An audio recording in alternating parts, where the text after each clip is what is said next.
Hello మామ అందరికీ కొత్త గోల్డ్ రాయల్లో స్పిన్నింగ్ చేద్దామని నేను వచ్చేసాను. ఇదే మన కొత్త bundle. Okay, first spin free spin తగులుతుందో లేదో చూద్దాం. ఫస్ట్ స్పిన్లో తగలలేదు మామ. ఓకే, సెకండ్ స్పిన్ ఇందుట్లో కూడా తగలలేదు మామ. థర్డ్ స్పిన్లో చూద్దాం. New bundle third spin. ఓయ్, బండిల్ తగిలేసింది మామ. Congratulations, new bundle. ఓకే, పదండి చూద్దాం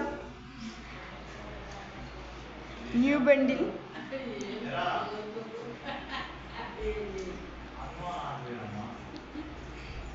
ఇదే మన న్యూ బండిల్. దీంతో క్లచ్ కొట్టి వీడియో పెడతాను మామ, అంతలోకి చూడండి. ఓకే, బాయ్ అందరికీ, సబ్స్క్రైబ్ చేయండి. Okay, bye bye.